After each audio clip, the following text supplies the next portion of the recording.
There was a variety of wheat जो Japan में develop किया गया था, जो कि डॉफ वैरायटी था व्हीट का, और जो पेस्ट जिसपे नहीं इतना इफेक्ट करते थे, उस क्रॉप को लेके इन्होंने एक्सपेरिमेंटेशन किया एंड इन्होंने एक नई वैरायटी डेवलप की जो कि ना सिर्फ पेस्ट से बची हुई रहती थी और वो सेमी डॉफ थी, और उनको जो यील्ड मिला वो कई टाइम्स बेटर मिला। इस तरह ये 1940 में हुआ, और फॉर द सेम थिंग ही गॉट नोबेल प्राइज इन 1970। और वहां से ग्रीन रेवोल्यूशन हमारा स्टार्ट हुआ। मैक्सिको जो उससे पहले फूड इंपोर्टर कंट्री था, लेकिन इस इनिशिएशन के बाद 1950s के डेकेड में मेजर क्रॉप एक्सपोर्टर बन गया वो कंट्री, और यहीं से पूरे विश्व में धीरे धीरे ग्रीन रेवोल्यूशन फैलना शुरू हुआ। अगर हम अपने देश की बात करते हैं तो 1947 में जब हम आजाद हुए, उससे पहले की कॉलोनियल कंडीशन से हम लोग गुजर चुके थे। हमारे जो एग्रीकल्चर की ही बेसिकली बात करें तो we didn't have any infrastructure, roads develop नहीं थी, और हमारा प्रिमिटिव स्टाइल ऑफ एग्रीकल्चर था जो कि क्रॉप यील्ड इतनी अच्छी नहीं देता था। बहुत सारे प्रॉब्लम्स थे, टेनेंसी प्रॉब्लम्स थी, लैंड कम थी फार्मर्स के पास, प्रिमिटिव स्टाइल था, वही हमारे हल थे, मॉनसून पे बेस्ड हमारी पूरी एग्रीकल्चर थी, तो फूड का प्रॉब्लम था। और उसी समय बंगाल में इतना बड़ा फैमाइन पड़ा जिसकी वजह से बहुत डेथ्स भी हुई। सबसे बड़ा इशू हमारी गवर्नमेंट के पास था इस फूड क्राइसिस से निपटने का, फूड खाद्य सुरक्षा देने का। तो लेकिन किसी भी रेवोल्यूशन को जब हम स्टार्ट करते हैं उससे पहले हमें उसे एक बैकअप भी देना पड़ता है। और जब हम 47 में आज़ाद होने के बाद 50 से हम लोगों ने अपने 5 ईयर प्लानिंग स्टार्ट की, तो पहले भी मैंने आपको बताया था कि जो हमारे फर्स्ट 2 5 ईयर प्लान्स थे वो बेसिकली हमारी मशीन्स इंडस्ट्रीज पर बेस्ड थे। हमारा उस समय सोशल सिक्योरिटी प्रोवाइड करना था, देश को सिक्योरिटी प्रोवाइड करना था, तो एग्रीकल्चर थोड़ा सा नेग्लेक्टेड रहा, but it was creating a stage for launch of this green revolution in 1967। In my last classes मैंने आपको बताया था कि वहाँ उस समय 3 फेज थे हमारे ग्रीन रेवोल्यूशन के। जो फर्स्ट फेज था इट स्टार्टेड फ्रॉम 1950 टू 61, जिसमें कि पूरे क्या शबाना आंचल को अलाउ कर दीजिए, वो रिक्वेस्ट कर रही है क्लास में एंटर होने के लिए। बेटा लिंक मैंने क्रिएट नहीं किया है, this link is created by somebody else. Is somebody there जिन्होंने the person who is recording the whole thing? Hello ma'am, join हो गया है। हो गया join? Okay Anchal, welcome Anchal, कैसे हो बेटा? मैम मैं ठीक हूँ, आप कैसे, आप बताइए? I am not well, I am not well, sore throat. Ma'am वो लग रहा है आपकी वॉइस से थोड़ा थोड़ा। थोड़ा थोड़ा, हाँ हाँ। कोई नहीं मैम, आज हम लोग कर लेंगे आपस में, आप थोड़ा कम बोलिए। हो नहीं जाएगा, बोलना हम तो लोग से हो पड़ेगा जाएगा। हमें। तो बस यही है, थोड़ा सा आप लोग भी बीच में इंटरेक्टिव रहोगे ना, बच्चों बात करते रहोगे तो थोड़ा ठीक रहेगा। Okay ma'am, right? Okay okay, no problem. Ma'am जब आपको प्रॉब्लम हो तो बता दीजिएगा। नहीं अब देखो बेटा, ये एकदम से तो जाएगा नहीं, बात तो करनी ही पड़ती है ना। बस ये है कि थोड़ा आप लोग इतने अच्छे स्टूडेंट्स हो, इतने प्यारे बच्चे हो कि डर नहीं लगता फिर ऐसे में। आप सभी बस करिश्मा, करिश्मा से हम पहले नहीं मिले हैं क्या? नहीं नहीं मैम, बिल्कुल मिली है आप। मैं वही ओके स्टूडेंट ओके हूँ जो ओके। मैं थोड़ा सा जल्दी निकल गई थी, आपको याद होगा। या अब मैं पहचान पा रही हूँ आपकी फेस देख के ना। या ठीक है। तो चलो फिर से आप यही चाहते थे ना करिश्मा, जस्ट मोटा मोटा रिवाइज हो जाए। हाँ जी मैम, जी तो मैम। आज मैंने आप लोगों के लिए क्या किया, एक्चुअली मैं सोच रही थी ग्रीन रेवोल्यूशन वही हर बार वही होता है कि मेन चीज हम कैरेक्टरिस्टिक्स पढ़ते जाएंगे। मैंने कल रात में इतना काम किया है आपके लिए कि वो प्लांट्स जो एग्रीकल्चर से रिलेटेड थे उनकी एक लिस्टिंग कर ली है। देखिए हमारे जितने भी 13 अभी तो रनिंग है, हमारा आने वाला है 12 प्लांट्स जो हमारे हुए हैं उसमें सभी एग्रीकल्चर को डिवोटेड नहीं थे।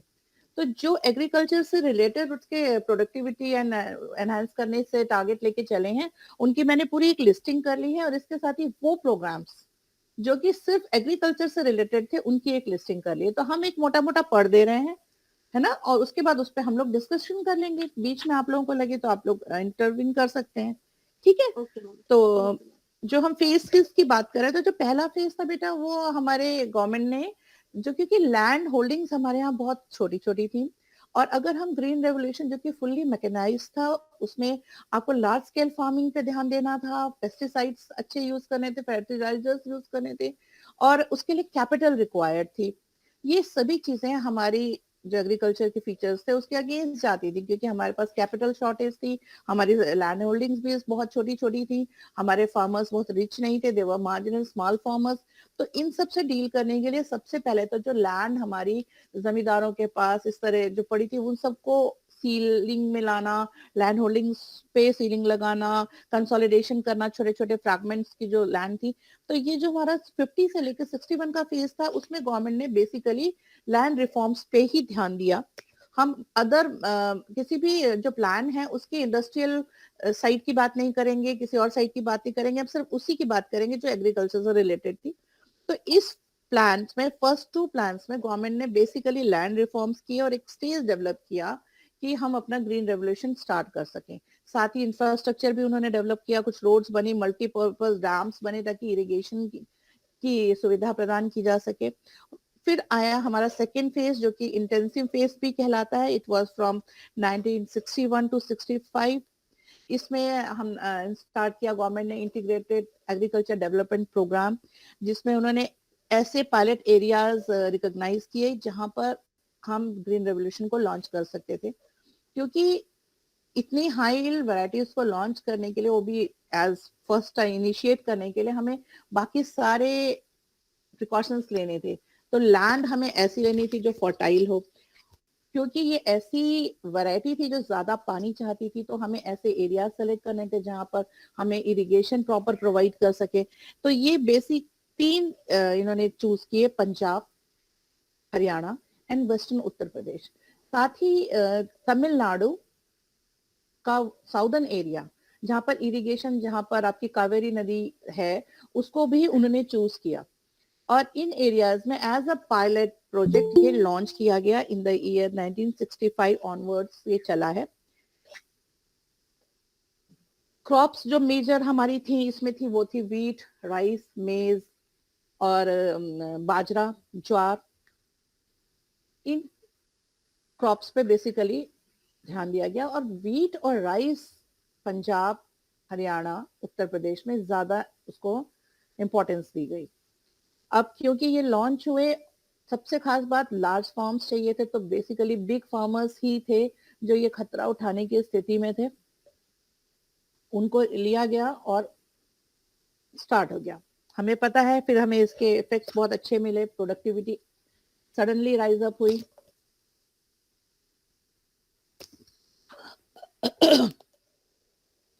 और कुछ ही सालों में गेहूं का रिकॉर्ड हम लोगों ने उपज ली। राइस में भी कई नई वैरायटीज डेवलप हुई, और कल मैं ऐसी देख रही थी जो न्यू वैरायटीज आई हैं राइस पे में, जो हमारी जेनेटिकली मॉडिफाइड है। हमने देखा उड़ीसा और में सबसे ज्यादा डेवलप हुई है, कैलकाटा, उड़ीसा, क्योंकि ये हमारा सेकेंड फेज जब हमने लिया था, ये एग्रीकल्चर लॉन्च के, ग्रीन रेवोल्यूशन लॉन्च होने के बाद, उसमें उड़ीसा को इंक्लूड किया गया था। वहां पर जो मैक्सिमम राइस की नई वैरायटीज हमारी जो आई हैं वो उड़ीसा से हमें दिखी। मैं अपने उस देखा, मैंने आपको दूंगी, ये सारा रिकॉर्ड दे दूंगी। तो जो हमें फायदा हुआ, क्योंकि ये हाई यील्डिंग सीड वैरायटीज थी, फर्टिलाइजर्स हाईली यूज हो रहे थे, इरिगेशन प्रॉपर दिया जा रहा था। उससे पहले जो हमारी एग्रीकल्चर था मानसून बेस्ड था, तो अब हम एक ही खेत में डबल क्रॉपिंग के लिए भी तैयार थे। एक मानसून के सीजन में हम एक क्रॉप लेते थे और दूसरा इरिगेशन के थ्रू हम सेकेंड सीजन में ले लेते थे। फार्मिंग एरिया क्योंकि बड़े थे, तो हमारे यहाँ मैकेनाइजेशन भी इजीली हो सका, ट्रैक्टर का इस्तेमाल हुआ, थ्रेशर का, ऐसी बहुत मॉडर्न मशीन्स जो बनी उनका यूज शुरू हो गया। इलेक्ट्रिफिकेशन के लिए गवर्नमेंट ने इंफ्रास्ट्रक्चर ऑलरेडी प्रोवाइड किया था, तो बोरवेल्स वगैरह भी किए गए। आपको बीज के लिए पानी की जरूरत होती है, इसलिए पंजाब में बहुत ज्यादा बोरिंग एंड पंप सेट्स लगाए गए। तो हमें बेसिकली फायदा तो बहुत हुआ। पॉजिटिव साइड्स की अगर हम बात करते हैं तो हमें ट्रिमेंडस इंक्रीज मिली क्रॉप प्रोडक्शन में। इंपोर्ट उससे पहले हम लोग किया करते थे फूड ग्रेन्स को, वो अब हम इंपोर्ट करना बंद कर दिया। हम सेल्फ सफिशिएंसी की तरफ मूव करने लगे, और बहुत एक्सपोर्ट करने की स्थिति में आ गए। जो फार्मर्स ग्रीन रेवोल्यूशन के अंदर आए, इस अम्ब्रेला के अंदर, वो उनकी इनकम में सडन राइजेस हुआ। सबसे अच्छी चीज ये थी कि जो इनकम इन्हांसमेंट उनकी हुई, उसको उन्होंने अगेन एज अ, जो उनकी सरप्लस इनकम थी वो वापस उसी खेती में लगाई गई, जो कि एज ए कैपिटल एसेट हमारे काम आई। जितने भी इंडस्ट्रीज थी उनको भी एनहेंस हुआ उनका प्रोडक्शन। सबसे इंपॉर्टेंट चीज है कि backward and forward development start हुआ। What is this backward and forward development? जब हम एग्रीकल्चर की बात करते हैं तो अभी तक क्या था कि आफ्टर सोइंग द सीड बस प्रोड्यूस लेके मार्केट में जाना है, बट अब हमें बैकवर्ड में जाए तो फर्टिलाइजर्स, रॉ मटेरियल्स को प्रोवाइड करने के लिए फैक्ट्रीज खुल गई, और जो हमारे मॉडर्न इक्विपमेंट्स थे उनको बनाने के लिए फैक्ट्रीज ओपन होनी स्टार्ट हो गई। और फॉरवर्ड की तरफ अगर हम जाते हैं तो क्रॉप्स से जो हम उनकी सेल करने के लिए उनके थ्रेशर, जो आफ्टर सोइंग, आफ्टर प्रोड्यूस को काटने के बाद जो मशीनरीज बनने लगी, तो दोनों तरफ हमारे इंडस्ट्रियल सेक्टर भी फ्लरिश करने लगा, एग्रीकल्चर सेक्टर भी। एम्प्लॉयमेंट की अगर हम बात करें, हाँ, हमें काफी हद तक अनएम्प्लॉयमेंट का सामना करना पड़ा ग्रीन रेवोल्यूशन के बाद, लेकिन ये अनएम्प्लॉयमेंट बेसिकली उन्हीं लोगों का था जो लैंडलेस थे, जो पहले खेतों में मजदूरी का काम किया करते थे, अब उनको रोजगार नहीं मिलने लगा, उनको अनएम्प्लॉयमेंट झेलना पड़ा, क्योंकि एक मशीन 20 मजदूरों का काम कर लेती थी, ट्रैक्टर से कुछ ही पल में पूरी खेती जोत ली जाती थी। तो यहाँ हमें थोड़ा एम्प्लॉयमेंट का मिला, लेकिन जो इंडस्ट्रीज इन सारी सर्विसेज को प्रोवाइड कर रही थी, हमें मॉडर्न मशीन्स दे रही थी, fertiliser factory, pesticide factory, insecticide factory, इनके खुलने से एम्प्लॉयमेंट वहां जनरेट हुआ, वहां भी हमें रोजगार के साधन मिलने लगे। इंडस्ट्रियल ग्रोथ जो हमारी 3 डायमेंशनल हो गई, मैकेनाइजेशन की तरफ अलग, एग्रो बेस्ड इंडस्ट्रीज अलग खुल गई, और हमें रॉ मटेरियल्स प्रोवाइड करने की इंडस्ट्रीज खुल गई। तो ये तो हमारे पॉजिटिव इम्पैक्ट्स रहे। इसके साथ ही रिसर्च एंड डेवलपमेंट में गवर्नमेंट ने काफी काम करना शुरू किया। जितनी हमारी एग्रीकल्चर यूनिवर्सिटीज थी उनको रिसर्च ग्रांट्स के थ्रू उन्होंने नए तरह के सीड्स डेवलप करना शुरू कर दिया। कई यूनिवर्सिटीज ओपन किए गए, कई इंस्टीट्यूट्स ओपन किए गए इन प्लान पीरियड्स में। और जो मेन टारगेट था कि धीरे धीरे जो ग्रीन रेवोल्यूशन जहाँ स्टार्ट हुआ था, अब इस एरिया को एक्सपैंड करना शुरू किया गया। एक्सपेंशन शुरू हुआ आफ्टर 70-80s के बाद में। तो लेकिन इस बीच तक हम लोगों को जो लाभ मिले वो तो मिले ही, क्योंकि जो हमारे मेन ऑब्जेक्टिव्स थे वो सारे पूरे हो गए। तो इसके बाद हमने क्या पाया कि धीरे धीरे हमारी सॉइल, अगर हम नेगेटिव की तरफ जाएं तो नॉन फूड जो थे हमारे वो लेफ्ट हो गए। इन 5 क्रॉप के अलावा अदर क्रॉप्स पे ध्यान नहीं दिया गया। कॉटन, जूट, शुगर केन, जो कमर्शियल क्रॉप्स थे उन पे इतना कंसंट्रेशन नहीं किया गया। रीजनल डिस्पैरिटीज बढ़ गई।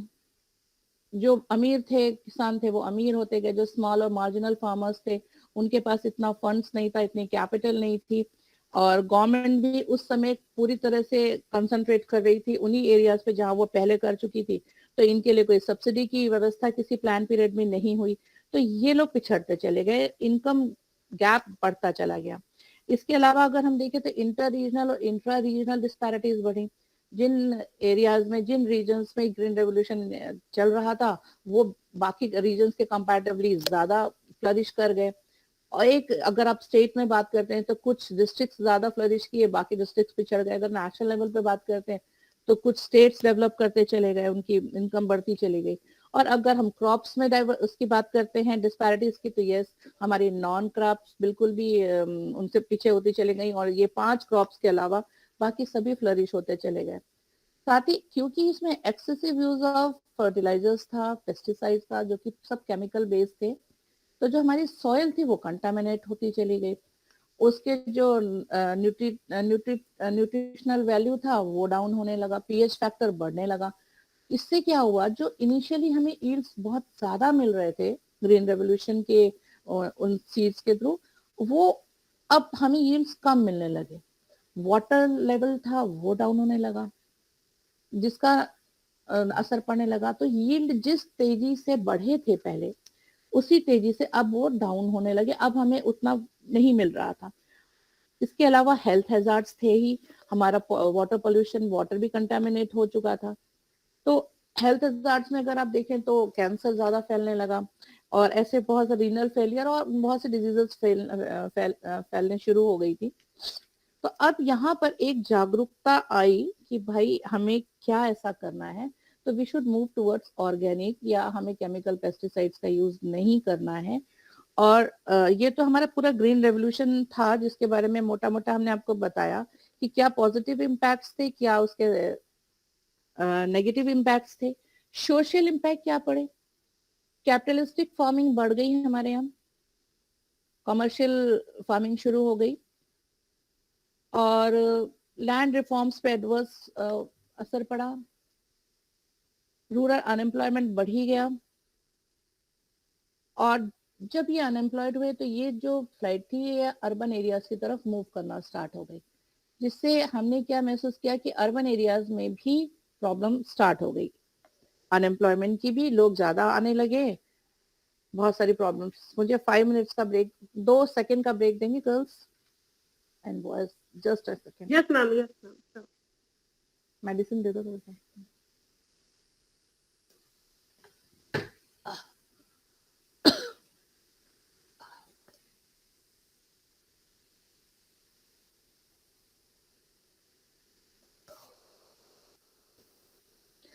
इस बारे में तब तक थोड़ी देर आप लोग बोल देंगे, मैं 5 मिनट मेरे गले को रेस्ट मिल जाएगा। कोई कुछ आप मुझे बताना चाहें, कुछ हम आपसे सीख पाए।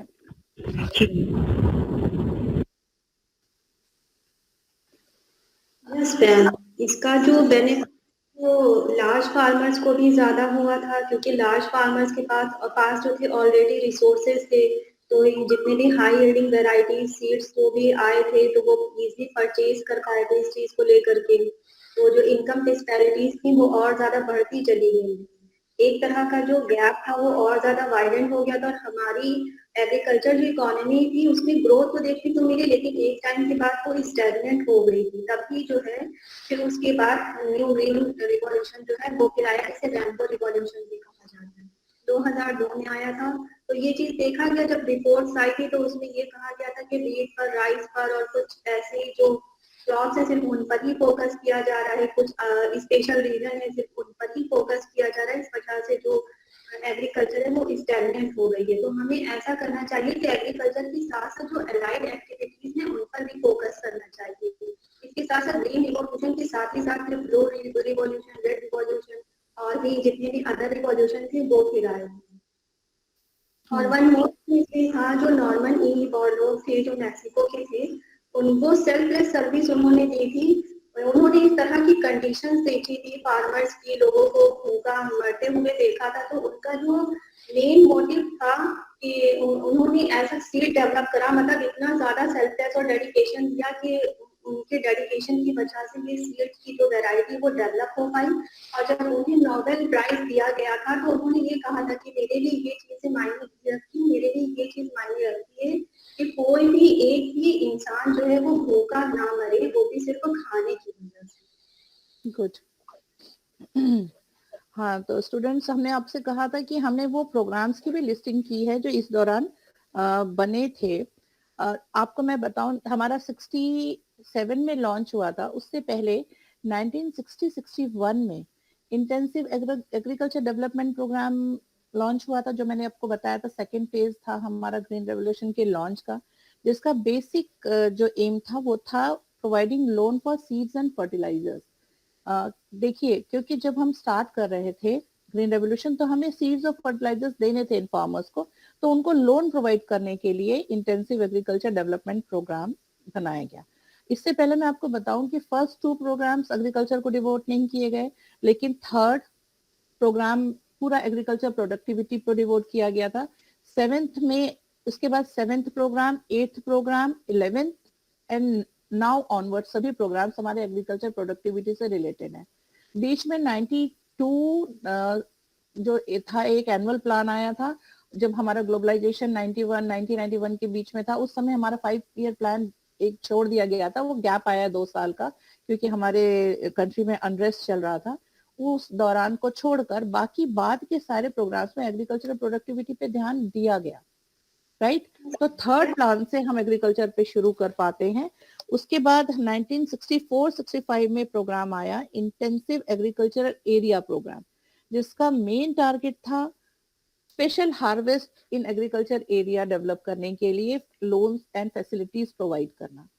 फिर 1966 और 67 में जस्ट बिफोर द लॉन्च या with the launch of green revolution, high yield variety programme start किया गया to increase the productivity of food grains by adopting latest varieties of input of crops.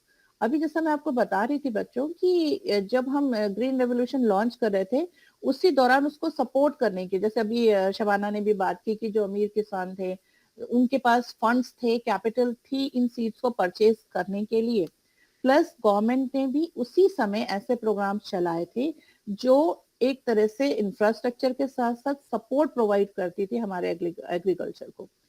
फिर आपका ग्रीन रेवोल्यूशन 66-67 में launch हुआ, जिसका main target था to increase the agriculture produce.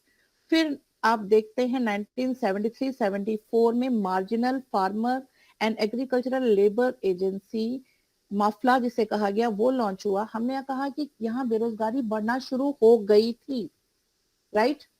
तो जब बढ़ना शुरू हुई तो गवर्नमेंट को ये रियलाइज हुआ और उन्होंने फिर ये एक एजेंसी बनवाई जिनका मेन काम था टेक्निकल और फाइनेंशियल असिस्टेंस देना जो मार्जिनल फार्मर्स थे, क्योंकि बेसिकली 67 से लेकर 70 तक तो जो हमारे लार्ज फार्मर्स थे, बड़े फार्मर्स थे, अमीर फार्मर्स थे, उन्होंने इस ग्रीन रेवोल्यूशन का बेनिफिट लिया, लेकिन जो हमारे मार्जिनल फार्मर्स थे वो सब पिछड़ गए थे, तो उनको टेक्निकल और फाइनेंशियल असिस्टेंस प्रोवाइड करने के लिए माफला एस्टैब्लिश हुआ।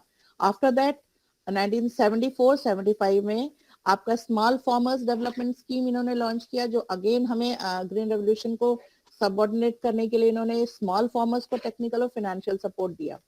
After that desert development programme start हुआ 1977-78 में। आप लोगों ने इन प्लान्स के बारे में पहले भी पढ़ रखा होगा बेटा, Yes, है ना? ma'am. तो अब वेस्ट तो नहीं हो रहा है इसको पढ़ के देना, या पढ़ लें साथ में? रिवीजन हुआ जाना और फिर वो सब भूल भी रिवीजन हो जा रहा है। रिवीजन हो रहा है?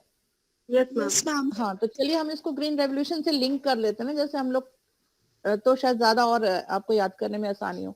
अब देखिए यहाँ पर जो हमारे प्रॉब्लम्स हमें दिखाई दे रही थी आफ्टर द इनिशिएशन, कि भाई लार्ज फार्मर्स को बेनिफिट हो रहा था, हमारे जो मार्जिनल फार्मर्स थे, स्मॉल फार्मर्स थे, वो छूटे जा रहे थे, तो उनको टेक्निकल और फाइनेंशियल सपोर्ट के लिए गवर्नमेंट ने तुरंत कुछ स्कीम्स चला दी। उसके साथ ही हमें जो कल्टीवेबल लैंड का जो एरिया था उसको एनहेंस करने की जरूरत थी, क्योंकि जितना एरिया पहले हमारे उसमें इरिगेशन के अंडर आ रहा था वो तो हमने सब यूज कर लिया, उसके बाद हमें एरिया को बढ़ाना था। तो इन्होंने चला डेजर्ट डेवलपमेंट प्रोग्राम 1977-78 में, जो डेजर्टिफिकेशन हो रहा था उसको कंट्रोल करने के लिए और एनवायरमेंटल बैलेंस को एक्सपेंड करने के लिए इन्होंने ये प्रोग्राम चलाया, क्योंकि काफी हद तक एक साइड इफेक्ट तब तक आने लगा था कि हमारी जो सॉइल थी वो खराब हो रही थी, प्लस वो एरिया जो डेजर्टिफिकेशन जिनमें हो रहा था उनको कंट्रोल करने के लिए। फिर इधर हम आते हैं तो 1970 बीच का जो एरिया टाइम था, आप देखिए हमने ये लास्ट 78 की बात की, उसके बाद में 83 तक का जो बीच का टाइम था, ये बेसिकली इन्होंने रूरल डेवलपमेंट पे दिया एग्रीकल्चर को छोड़ के, जिसमें इन्होंने देखा रूरल यूथ के लिए इन्होंने कुछ सेल्फ एम्प्लॉयमेंट के प्रोग्राम चलाए, IRDP चला, द्वाकरा चला जो फॉर विमेन एंड चाइल्ड था, उनका रूरल एरियाज में उनके डेवलपमेंट के लिए था। 1983 में rural land employment guarantee programme चला।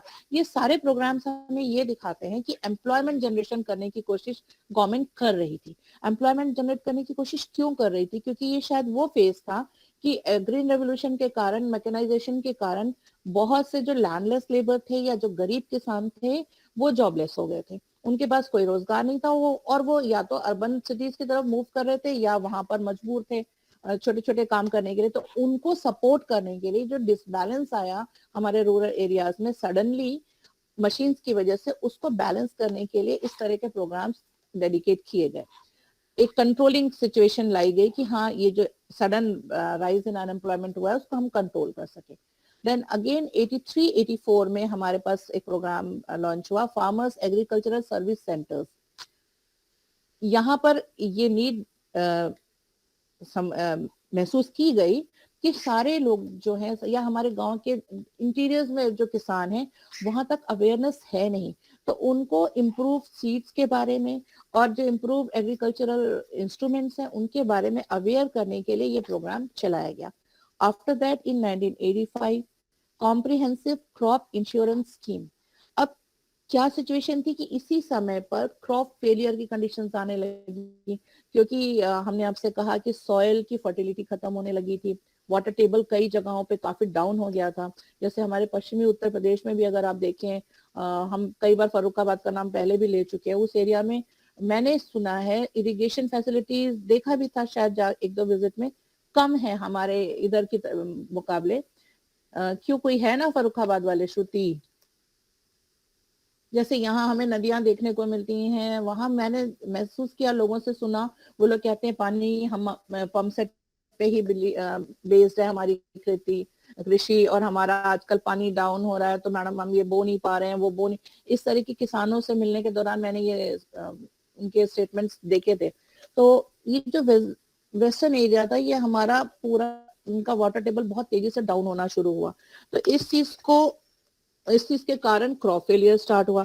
तो जो किसानों में एक डर मैम था एक कि और हम ये रीजन था, मॉडर्न जी मैम एक और रीजन था कि फार्मर्स को पता ही नहीं था कि वो जो उसको कैसे प्रोड्यूस करना है। एक्चुअली वो जो अमाउंट था उनका, जो भी इनपुट था, वो रेशियो वो नहीं वो जानते गलत थे यूज कर रहे इनिशियली। थे, हाँ, तो इस वजह से वो लोग क्रॉप को ठीक से नहीं प्रोड्यूस कर पा रहे थे। प्रोड्यूस नहीं कर पा रहे थे, क्रॉप फेलियर हो रहा जी था।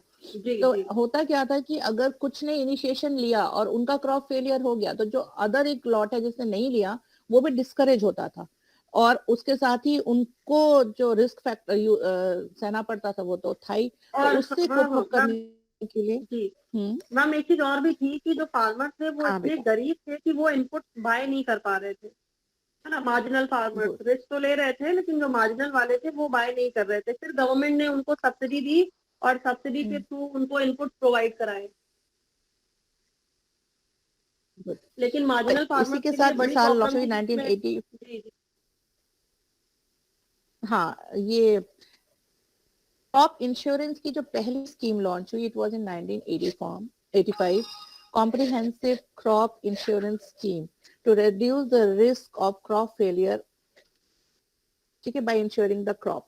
उसके बाद 85 की हमने बात की, 85 से लेकर उसके बाद 90 में हम एक प्रोग्राम देखते हैं, that is agricultural and rural डेप्ट रिलीफ स्कीम। इस बीच में हमने कोई एग्रीकल्चर से रिलेटेड प्रोग्राम नहीं देखा। बेसिकली वो पूरा जो बीच का टाइम था उसमें अगेन ये सारे जो हमारे एम्प्लॉयमेंट जनरेशन के, पॉवर्टी रिडक्शन के जितने प्रोग्राम्स थे वो वहां पर ज्यादा देखे गए, इसलिए कि शायद हमारे जो प्लान्स थे उनका इन टारगेट भी पॉवर्टी रिडक्शन था और एम्प्लॉयमेंट जनरेशन था। तो ये जो टेन्योर है हमारा 85 से 90 के बीच 5 साल का, उसमें हमें एग्रीकल्चर से रिलेटेड कोई प्रोग्राम देखने को नहीं मिला। तो आपको याद करने की नजर से अगर हम शॉर्ट में, जैसे छोटे बच्चों को हम अपने यहाँ याद करवाते हैं, कि आप ये ध्यान रखिए कि थर्ड प्लान से शुरू हुआ एग्रीकल्चर पे कंसंट्रेट करना। उससे पहले इंडस्ट्रियल सेक्टर की तरफ ज्यादा था और मशीनरी ज्यादा डेवलप की जा रही थी। उसके बाद अगेन आपका 7th जो था उसमें फूड प्रोडक्शन पे ध्यान दिया गया, और 85 से 90 के बीच में बेसिकली जो गैप्स आए हैं उनमें एम्प्लॉयमेंट जनरेशन और पॉवर्टी रिडक्शन पे प्रोग्राम्स लॉन्च हुए हैं, ठीक है। अब आज के सिनेरियो में अगर हम बच्चों आते हैं, तो जब आगे आते हैं तो आपने भी अभी इतनी सारी प्रॉब्लम्स बताई कि गवर्नमेंट रियलाइज कर चुकी थी। तो अब जो कल हमने आपसे कहा था द सेकेंड ग्रीन रेवोल्यूशन, या जो हमारे यहाँ father of Indian green revolution MS Swaminathan ji हैं, उन्होंने एक वर्ड दिया था, evergreen revolution. Not only green revolution, evergreen revolution. What is this yes ever ma'am. Green? क्योंकि उनका कहना था कि सिर्फ ग्रीन रेवोल्यूशन हमें नहीं चाहिए, हमें ऐसा रेवोल्यूशन चाहिए जो सस्टेनेबल हो, जो हमारी एग्रीकल्चर को किसी भी तरह का हार्म ना करे। तो ये एवरग्रीन रेवोल्यूशन को की उसी समय उन्होंने कहा था। तो आगे जो भी हमारे प्रोग्राम्स बने हैं या जो गवर्नमेंट अभी इनिशिएटिव्स ले रही है या हाल ही में लिए गए हैं, उन सब में सस्टेनेबल एग्रीकल्चरल डेवलपमेंट पे ज्यादा ध्यान दिया गया। ऑर्गेनिक की तरफ हम ज्यादा मूव हुए, केमिकल्स को हमने छोड़ा है, और ऐसी जो टेक्नोलॉजीज थी, जो मॉडर्न टेक्नोलॉजी थी, कोशिश की गई कि उनके लिए सब्सिडी ज्यादा दी जाए हमारे किसानों को, उनको गाइड करने के लिए। जैसा कि अभी हमें करिश्मा ने बताया कि हमारे बहुत से फार्मर्स को पता ही नहीं था कि कैसे यूज करना है, क्या करना है, तो उनको ट्रेन करने के लिए प्रोग्राम चलाना। तो अगर हम मॉडर्न स्कीम्स की बात करते हैं तो 1 दिसंबर 2018 से हमारी शुरू होती है प्लान पीरियड में, और इधर हमने देखा है जैसे कृषि उन्नति योजना कहा गया 2005 में, उधर 90 के बाद 2005 में एग्रीकल्चर सेक्टर को बूस्ट करने के लिए कृषि उन्नति योजना चली, जिसमें 11 स्कीम्स को एक सिंगल अम्ब्रेला के अंदर लिया गया। अब ये स्कीम बेसिकली अगर हम सिर्फ नेम उनका ले रहे हैं, national food security mission, then आपका सस्टेनेबल एग्रीकल्चर का नेशनल मिशन है, फिर एग्रीकल्चर एक्सटेंशन के लिए है, सीड्स और प्लांटिंग मटेरियल्स के लिए है, एंड एग्रीकल्चर मैकेनाइजेशन के लिए है, plant protection and plant quarantine, then integrated scheme for agriculture census economic and statistics है, then agriculture cooperation, then for agriculture marketing, and then e-governance plan in agriculture. तो ये जो एवरग्रीन रेवोल्यूशन की हमने बात की, इसमें सबसे इम्पोर्टेंट चीज क्या थी कि हमें environmentally safe, economically viable and socially sustainable development करना है। ये हमारा एवरग्रीन रेवोल्यूशन होगा। इसमें हमें इंटीग्रेशन डेवलप करना पड़ेगा, हमारी ये फूड प्रोडक्शन एंड हमारे मैकेनाइजेशन के बीच में। इसके अलावा हमें क्या करना है, सबसे पहले अवेयरनेस फैलानी थी। तो इन्होंने जैसे बहुत सारे सब मिशंस भी लॉन्च किए। मैंने अपनी साइट खो दी है, एक सेकेंड। ये सारे स्कीम्स मैं आपको हार्ड कॉपीज में पहले दे चुकी हूँ, आप लोगों के पास होगा। Mission for integrated development of horticulture, इसके बारे में हम डिस्कस कर चुके हैं कि अभी जो अलाइड एसोसिएटेड एक्टिविटीज की बात हुई कि हम सिर्फ एग्रीकल्चर नहीं, हम उसको डाइवर्सिफाई करें और थोड़ा सा अलाइड एक्टिविटीज की तरफ जाएं, और सिर्फ क्रॉप को ही डाइवर्सिफाई ना करें, हमारी एक्टिविटी जैसे हमने animal husbandry, live stock farming, इनकी तरफ भी जाएं, और ताकि हम अपने फार्मर्स की इनकम को एनहेंस कर सकें। ठीक है, अभी हम आपके साथ प्लान्स डिस्कस कर ले रहे हैं थोड़ा सा। 2018 में प्रधानमंत्री किसान सम्मान निधि योजना लॉन्च हुई। ये हमारे स्मॉल और मार्जिनल फार्मर्स के लिए थी जिनकी जमीन 2 हेक्टेयर से कम थी। इनको 6,000 रुपए प्रति वर्ष देने की टारगेट गवर्नमेंट ने लिया, जो कि इन्हें 3 इंस्टॉलमेंट्स में देना था। और इसका काम था उनको उनके सीड्स एंड फर्टिलाइजर्स को परचेज करने के लिए एक सपोर्ट प्रोवाइड करना। फिर इन्होंने लॉन्च किया प्रधानमंत्री किसान मान धन योजना। ये एक पेंशन स्कीम थी for small and marginal farmers, जिसमें 5 करोड़ मार्जिनल फार्मर्स को पेंशन प्रोवाइड की गई 3,000 रुपए प्रति माह के आधार पर। इसमें क्या तरीका था कि जो 18 से 40 के बीच के स्मॉल और मार्जिनल फार्मर्स थे, उनको अप्लाई करने के लिए फॉर्म्स मिले और वो अप्लाई कर सकते थे, और उनका कंट्रीब्यूशन 55 रुपीज से 200 रुपए के प्रीमियम था, उनको देना था। और जितना कलेक्शन उनका होता एग्जैक्टली उतना ही कलेक्शन गवर्नमेंट उसमें डालकर उनकी पेंशन बनाएगी आफ्टर द एज ऑफ 60। जिससे जो एकदम ऐसी स्थिति में जो आ जाते हैं हमारे जो कहीं कमा नहीं सकते हैं, उनको एक खाने के लिए एटलीस्ट फॉर फूड उनको कुछ मिल जाता। देन प्रधानमंत्री फसल बीमा योजना, ये एक प्रीमियम बेस्ड स्कीम थी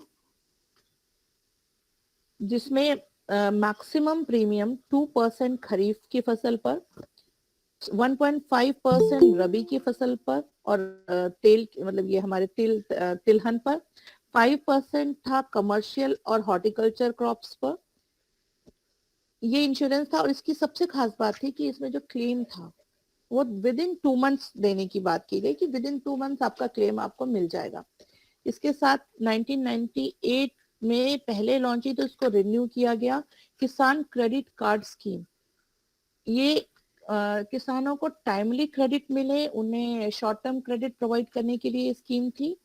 ताकि उनको कल्टीवेशन रिलेटेड एक्टिविटीज के लिए, फिशरीज, एनिमल हस्बेंड्री के लिए जो इमीडिएटली क्रेडिट की जरूरत होती है, उन्हें बैंकों के ज्यादा लंबे समय तक चक्कर ना काटने पड़े, तो ये एक क्रेडिट कार्ड स्कीम बनाई गई। और इनको जिन बैंक से जोड़ा गया वो थे SBI, HDFC, ICICI and axis bank. फिर इन्होंने पशु किसान क्रेडिट कार्ड स्कीम चलाई। हरियाणा पहला स्टेट था जिसने इसको लॉन्च किया था। इसमें इनको लाइफ स्टॉक को खरीदने के लिए क्रेडिट दिया जाता था और बहुत शॉर्ट टर्म लोन था, और उनको इमीडिएटली, क्योंकि उनके पास इस तरह के क्रेडिट कार्ड्स हैं, उससे वो इमीडिएटली उसका पेमेंट कर सकते हैं। देन परंपरागत Krishi Vikas Yojana to promote organic cultivation, to improve the soil health and organic matter content, to boost the net income of farmers। इसमें इन्होंने 5 लाख एकड़ का टारगेट रखा था, जिसमें इन्होंने 10,000 क्लस्टर्स बनाए थे 50 एकड़ ईच के, और 2015-16 में से लेकर 2017-18 के बीच में ये स्कीम चलाई गई। फिर नेक्स्ट इनकी है 2015 में प्रधानमंत्री कृषि सिंचाई योजना, जो कि अभी आप देख रहे हैं जगह जगह बैनर्स भी हम देख रहे हैं, मोबाइल एप्स में भी इनका आ रहा है। हर खेत को पानी इनका मोटो था। एंड टू एंड सॉल्यूशन देना था for irrigation supply chain, like water resources, distribution network and farm labour applications, और एश्योर्ड इरिगेशन का एक एनवायरनमेंट क्रिएट करना था। इसके साथ रेन वाटर हार्वेस्टिंग की तरफ भी ऐसी स्कीम चलाई गई, जल संचय व जल सिंचन, कि आप रेन वाटर को ही स्टोर करें और उसको सिंचाई के लिए इस्तेमाल करें। नेक्स्ट स्कीम जो थी national agriculture e market, that is e NAM, जो कि हमने अभी कल आपको बहुत बोर किया ई नाम पढ़ा के, आपको उसमें काफी पढ़ा दिया हमने वन नेशन वन मार्केट के बारे में।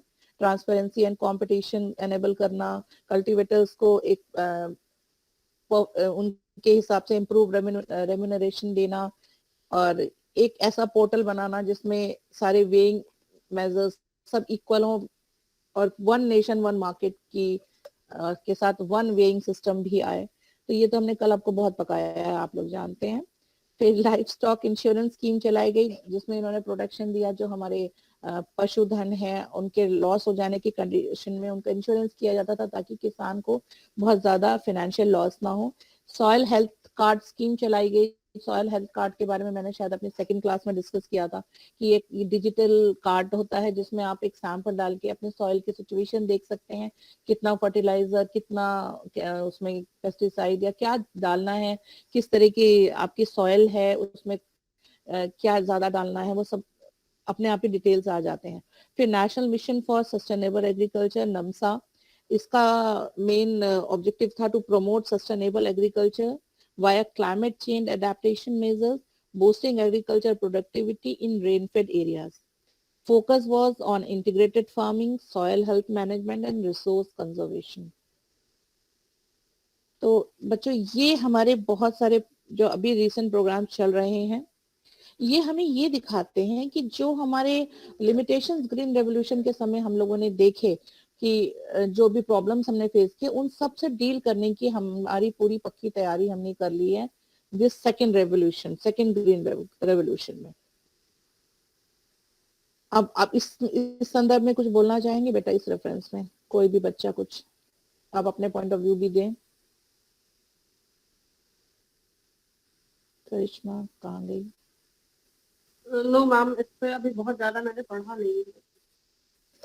तो अगर आप चाहो बच्चों, तो ये जो हमारा है, जो स्कीम्स मैंने अलग से छांटी हैं, मैंने ये अपने वर्ड पे बना के रखा हुआ है, आप लोगों को मैं फॉरवर्ड कर सकती हूँ, थोड़ी सी मेहनत बच जाएगी तुम लोगों की।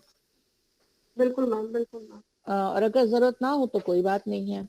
नहीं मैम, बिल्कुल जरूरत है, क्योंकि पढ़ना तो है। पढ़ना तो है, और मैंने बहुत सारे प्रोग्राम्स और भी सब मैं छाट के रखे हुए हैं पूरे डिटेल्स। हो सकता है बच्चों में आप लोगों की ना ये जो ऑनलाइन क्लास है या वहां पे भी जो क्लास थी, वो शायद मैं उतनी अच्छी नहीं ले पाई हूँ, क्योंकि मुझे कहीं लगता है कि शायद मैं उतनी अभी परफेक्ट नहीं हूँ आप लोगों को पढ़ाने के लिए, मुझे ऐसा नहीं लगता मैम, ऐसा नहीं मैम, ऐसा बिल्कुल भी नहीं है। नहीं देखो बच्चों, हाँ बोलो मैम। बिल्कुल नहीं हुआ मैम। कल जब आप इंटरेक्ट कर रही थी हम लोगों के साथ, तो मेरी मम्मी उस वक्त रूम में आई तो बोली, बाद में जब क्लास एंड हो गई, तुम्हारी मैम तो बहुत अच्छी है, कितने अच्छे से बात करती हैं, आपको बहुत अप्रिशिएट कर रही थी इनफैक्ट। बच्चों प्रॉब्लम ये है ना कि बात तो हम बहुत अच्छी करते हैं, ये हम जानते हैं लेकिन हमें लगता है कि आप बच्चों को और ज्यादा नॉलेज देने के लिए हमें लगता है मुझे और ट्रेंड होना पड़ेगा, क्योंकि इन सब चीजों के टच में हम पहले से थे नहीं। आप लोगों की वजह से हम आए हैं, तो चलिए ये जो हमने पूरा छोड़ रखा था एग्रीकल्चर वाला हिस्सा, क्योंकि मैं नॉर्मली अपने जितने भी पेपर्स हैं, टेक्निकल पेपर्स हैं, माइक्रो मैक्रो और इकोनॉमिक डेवलपमेंट एंड प्लानिंग में, तो प्लानिंग का पोर्शन मैंने छोड़ा हुआ है, हमारी दूसरी मैम लेती हैं, तो ये सब जैसे ध्यान ही नहीं दिया कभी। लेकिन आप लोगों की वजह से, थैंक्स टू यू ऑल, एक अवेयरनेस मेरे अंदर भी आई कि हाँ मुझे पढ़ना है सारा। लेकिन शायद मैं उतनी अच्छी प्रिपेयर्ड नहीं थी फॉर दैट, क्योंकि मेरी लास्ट क्लास है, अब हमारा इंटरेक्शन अब शायद नहीं होगा, तो क्या करूं, मैं नहीं कर पाई उतनी आपके लिए परफेक्ट। लेकिन हाँ, मटेरियल मैंने बहुत अच्छा अच्छा ढूंढ के रखा है जो मेरे बच्चों को हेल्प करेगा और शायद मुझे आगे बढ़ने में और मदद करेगा। ठीक है बच्चों, और कुछ आप किसी को कहना है? राम जी आज बहुत चुप हैं।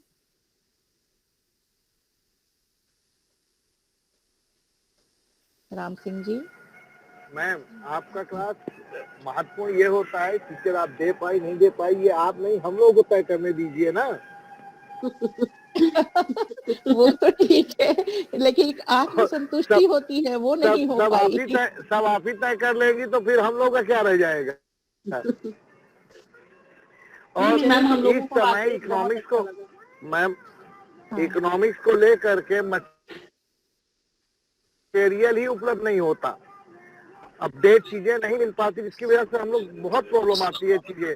तो आपने जो अपडेट चीजें उपलब्ध कराई वो कहीं ज्यादा कीमती है। चलो, मैं ऐसा मतलब मुझे अच्छा लग रहा है आप और लोग इन ऐसा कह क्लासेस रहे हो। के लिए मैम आभार, थैंक्स। मैं भी आभार व्यक्त करती हूँ बच्चों।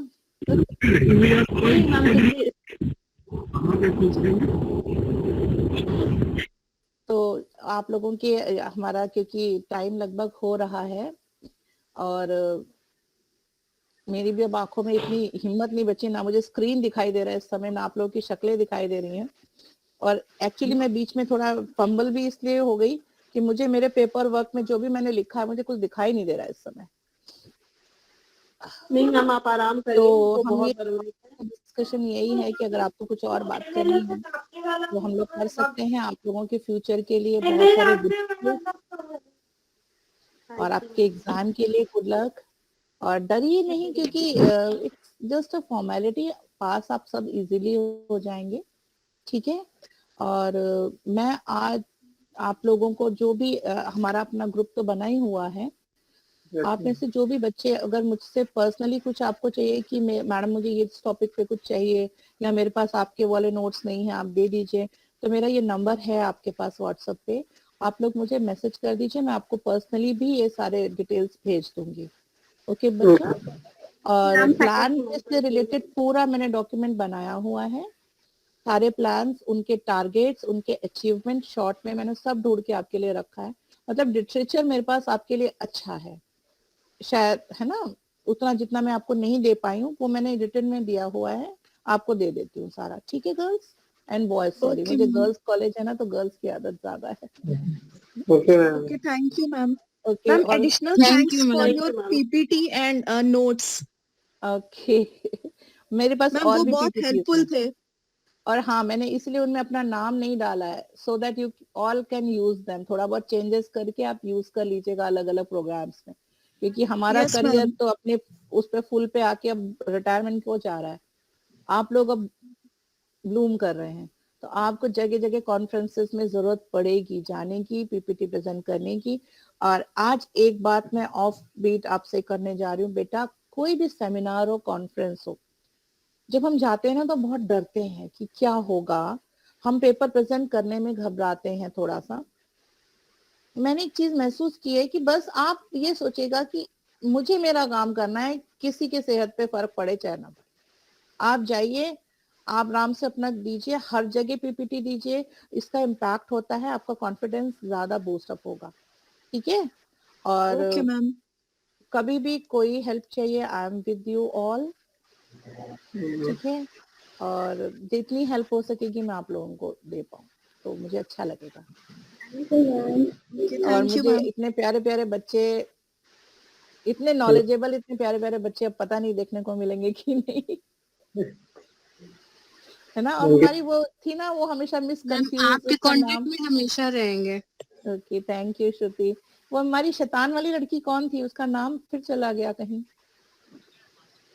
जो मैम हमेशा वो हर्षिता। ट्यूशन पे काम करने वाली थी, हाँ हाँ हाँ हाँ हाँ। हर्षिता। हाँ हर्षिता आंचल। चलो आप लोगों को मिस करेंगे, और मैं आपको ये सारे नोट्स अभी भेज देती हूँ, ठीक है। Okay ma'am. Okay ma'am. Okay बच्चों, और कुछ पूछना कहना हो तो अभी कह लो, टाइम है अपने पास। Yes ma'am, yes ma'am. हाँ। मैं आपसे पर्सनली एक बार आपके कॉलेज आके मिलना चाहती हूँ, स्टार्टिंग करने से पहले, पेपर लिखने से पहले।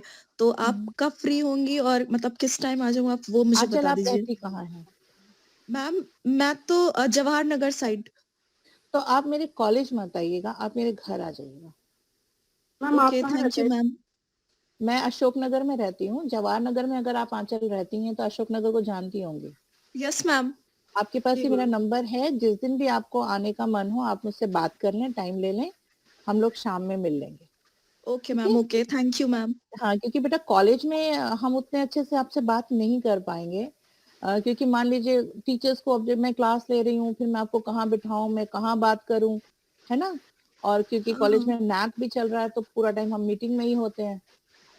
आप आए ओके और मैं मैम। आपको एंटरटेन ना कर पाऊं तो मुझे अच्छा नहीं लगेगा, ठीक है।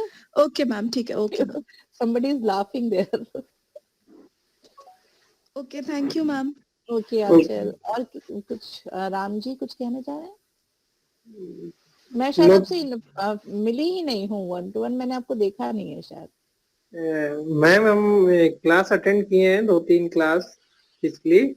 अच्छा हम समीर सर दो ही तो सर वहाँ पे रहते थे। अच्छा, हाँ 2 ही थे, यस एग्जैक्टली। हाँ। एक हम थे, एक समीर सर थे। ओके ओके ओके, ये ठीक तो है यहाँ चल रहा है सब, तो पता नहीं कब कानपुर में आना होगा, बट अच्छा जब भी आएंगे तो मैम आपसे एक बार मुलाकात करेंगे। अभी श्योर तो श्योर। पूरी बाकी है, और आपका तो सहारा रहेगा ही। हम अरे मैं फोनिक आपके पास अवेलेबल हूँ जब भी आपको, और हाँ थोड़ा सा ये भी, अगर कई बार होता है कि रात में भी जगती हूँ मैं, तो you can call me in night also. मेरी सारी प्यारी बच्चियां जो हैं, हाँ मैं थोड़ा निशाचर प्राणी हूँ, रात में अपने वर्क करती हूँ क्योंकि शांत होता है माहौल। तो कोई वही कभी मैम। कॉम्प्लिकेशन है, you can call me, okay girls. Thank you ma'am. Thank you okay. Ma'am. Thank you और मैम। समीर जी को थैंक्स बहुत सारा, उन्होंने बहुत कोऑर्डिनेट किया हम सबके बीच में, हाँ उनकी हेल्प रही, ठीक है। ओके बाय बच्चों, ओके बाय मैम। और thank you for Okay, bye. Cooperating. Thank you ma'am. Okay bye. Thank you ma'am.